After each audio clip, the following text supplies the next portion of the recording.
Yeah, that'd be great.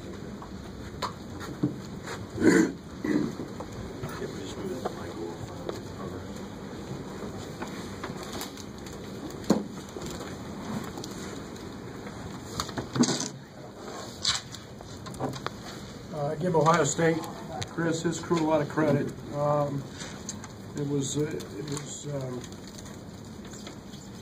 thought Wesson, the start of the second half, was a huge piece and did a very, very good job. I was really pleased with our first half. I thought probably for a 6, 7, 8 minute stretch was as good as we've looked. It was the way I envision us. We were flying around, taking teams out took them out of what they wanted to do, and then the ball moved. We got some easy baskets, and I thought that was a really, really good stretch. And we played the first half without foul, and for the most part, that was very encouraging. The game was decided the first 5 minutes of the second half, and Wesson was impactful. And then I think we had 5 fouls, and were extremely passive, especially guarding the ball and on the perimeter. They made 3 or 4 passes the first possession. They never made those in the first half. It's something we're talking about. It's something we're addressing. We're looking for that fight and that consistency and that sustainability and any other adjective you'd like to use, because when we do it, we're really good. And then it stresses your offense. And we missed 13 layups today in the second half. And I felt like the opportunities, the shots we got were really good ones. We put Kipper in a lot of actions and a lot of matchups. I was really proud of him. I thought his effort was outstanding today at both ends of the court. And Kipper's a hard matchup. And the one thing I thought Kip did a nice job of today was being aggressive driving the ball, not just settling. And but we were able to move him around and actually coach offense and take advantage of matchups. And but not enough stops and too many missed opportunities at the rim, and they pulled it out. Question for Kipper. Is it a little bit of a relief to be able to get Trent back in there? I mean, he went down pretty hard, and it was kind of scary. Questions for Kipper first. Okay. Well, I was asking, please want to ask it. Yeah. As a team, was that a relief to see him come back and get everybody back in there? Absolutely. The way he went down was obviously really scary. That's our guy, so we want nothing but to have him in there and healthy. So. Yeah. Kipper, what did that Nebraska game do for you? You've seemed more confident. Just those games you struggled to now. What's been the difference for you? Just practice and just continuing to trust the process and believing in the big guy right here. Just listening to everything he tells me to do and go out there and like he said, what he wants is for us to go out and give our best effort. So if we do that, good things will happen. Kipper, Terry Weimer called you for a charge in the first half. Did you get an explanation for, was it your foot behind the arch? It felt clean to me. But I guess my foot were in the charge. Yeah. Kipper, when you get put in at center, how much of a point of emphasis has it been lately for you to take advantage of that matchup out on the perimeter? It's we got a unique obviously we got a unique system in place on offense. You guys know it's positionless, and we got a lot of guys with a lot of unique skill sets. So anytime we get those mismatches, coach he schemes and it turns out in our favor a lot of the times, because like I said, guys have a lot of ability to do different things. So. You've had losses where you guys have shown some fight, but then just couldn't get over the hump. What do you think the difference will be to kind of close out games like similar to this type of game? 40 minutes of basketball. 40 minutes of basketball. Focusing on the details for the duration of the game, and you know, at certain points in the game, our effort was, like he said, was outstanding. And, you know, if we do that for, like I said, 40 minutes and sustain that energy and effort, you know, I think we give ourselves a chance to win a lot of ball games, and we can play with anybody in the country.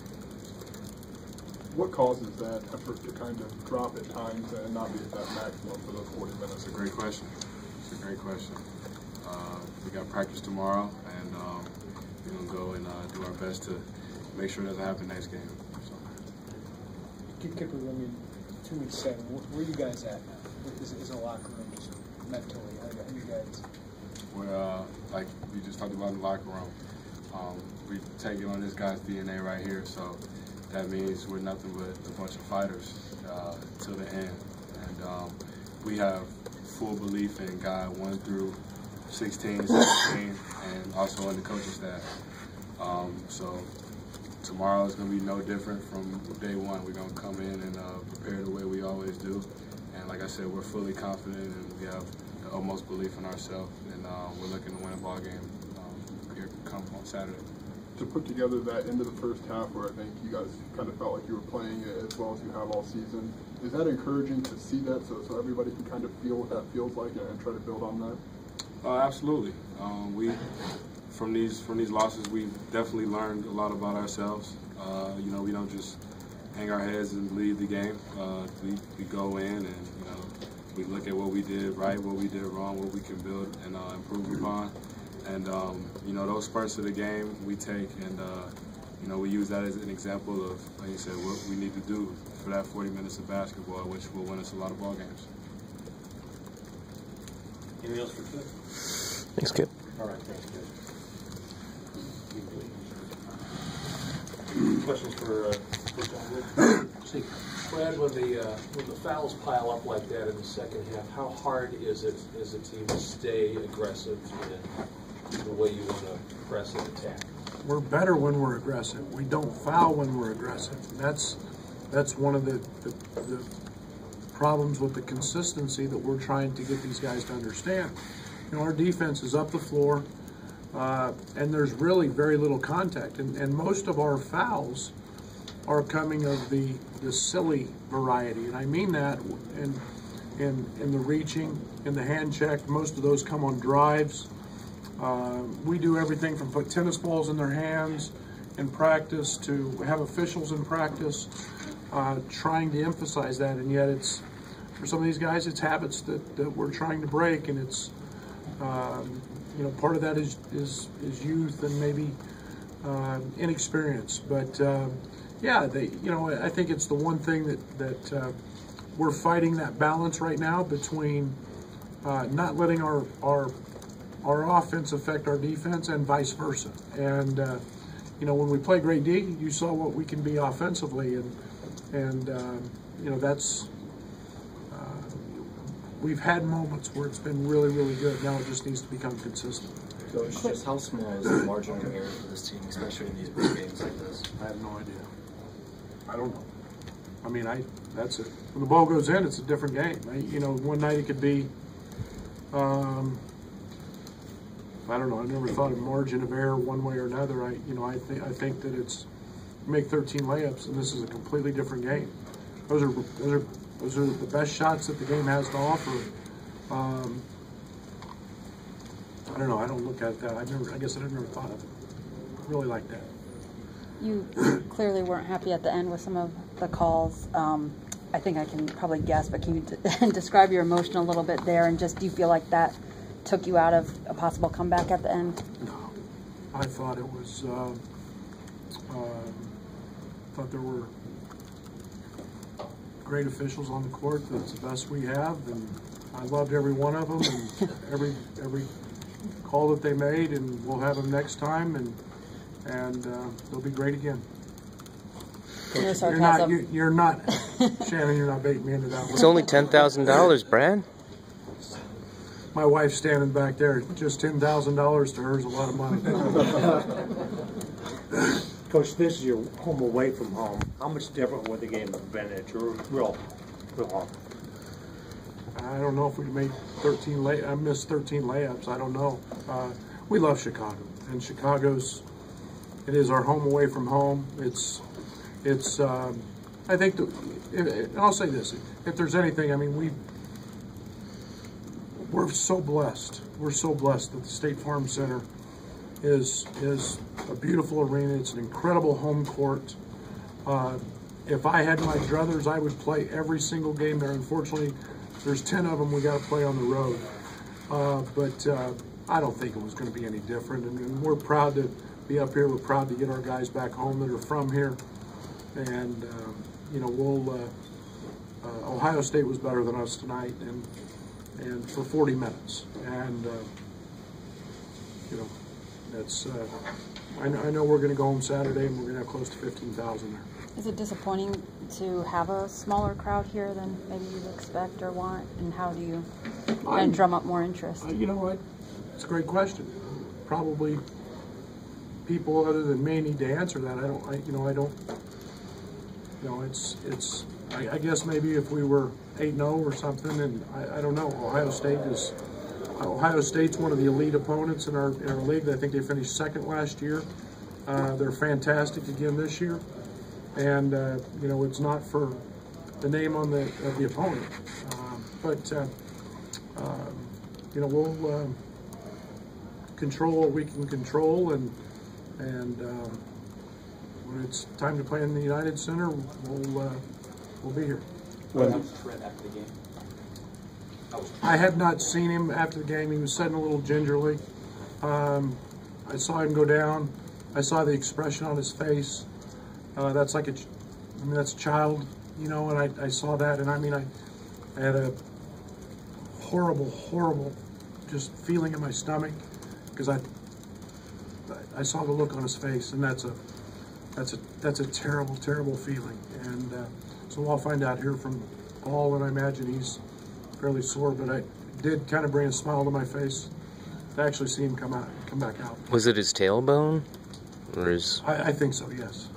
I don't know for sure. How confident are you that you know the difference between a block and a charge at this point? That's kind of like Shannon trying to bait me into it. Coach, Iowa's 7 of 31 in the last 3 games, I think, in the field. What does he need to do from your standpoint to get him going? Just keep fighting, man. The one thing I don't worry about with Io is, you know, he's a freshman, and freshmen go through learning curves and spurts, and he's going to play 25 to 30 minutes every night. He's going to get the opportunities through there, and pretty soon that ball's going to start to go in. And you know, I've said it. It's ironic. I said, you know, when we recruited him, he's one of the best layup makers I've seen and witnessed on the circuit, and it is different, you know, shooting him at this level. But that ball will go in for him because he's getting really good shots. Yesterday we talked about your resilience to play guys in the first half with 2 fouls, but you had Trent out there late. Was that a chance that you thought you could maybe take advantage and go on that run that you ended up on? And I told him if he fouled, he was going to walk home. So, yeah, but no, you got to trust certain people. And I thought the moments in the game we could get him in and out. We could buy some minutes because we had Io and Dre in the game for an extended period of time. So it was just a matter of you know, creating a matchup defensively where we felt was most favorable for him, but more importantly than getting back out when we kind of offense-defense was there for, you know, 3 or 4 minutes anyway. Brad, is this still odd to have the couple of conference games and now you break for a while, then you jump back in again? Yes. Yes. And especially, you know, when you're the way it's happened this year, it's very challenging. You look at us from being in Maui, coming back playing 2 days later, then the ACC Challenge, and then we're on the road for that. And then you come back and boom, you're right into it, and it's a different vibe. I think most people would say that, but that's not an excuse. But it's a different feeling than you know when you're getting into the glut of Big Ten conference play, and it's game after game. It's just a different vibe. But Chris has had a lot of success in his 2 years at Ohio State so far. He inherited some seniors, some really good talent, but he said his guys have bought in. Do you feel like your guys are bought in? Absolutely. I think we're getting there. I think, you know, the one thing that you know, you go back prior to him there, Thad was extremely successful. You know, they had a couple Final Fours. They had, you know, they inherited the best player in the league last year and MVP, and then they had success. They won, and I think, if I'm not mistaken, they finished second in conference play, and so that's easy to buy in when you're winning and having success, and he's done a great job of nurturing, you know, some of those young guys along, and he's got a veteran crew. They've been with him, so yeah, I feel great about our team. Like I said, I go to practice every day with a smile on my face because I love this group, and I got got tremendous pride that I get to coach those guys every single day, and that gets to be fun. And when it hits, and I mean when it turns, it's going to be really, really special. And these guys have all bought in, and it's Kipper, and it's, you know, Georgie, and it's all these guys. And you know, the best thing about young guys, and as I told them after the game, I said we've got enough experience now that you guys truly aren't freshmen. You've seen the best of the best, from the Gonzagas to 3 days in a row to road games and traveling all over the place. And now let's grow up and let's figure out how to win some of these. When Kipper's engaged like that, and maybe also when you're able to use him a little differently than normal, just what's the scope of difference to what this game can be? It's huge. It's huge. Kipper's a big piece of what we're trying to do because of his versatility. And he's a very hard matchup, and he's a very good rebounder when he puts his mind to it. But you know, there's a guy who's, you know, can shoot the cover off of it, and he's a guy that, you know, we saw him drive it a little bit tonight, and you know, you put him setting ball screens and Trent, Nio, and Dre coming off those, you got to support on those guys, and that leaves him open. And so our ability to place him on different parts of the court is a big part of what we're trying to do. We can do some of those things with Georgie as well.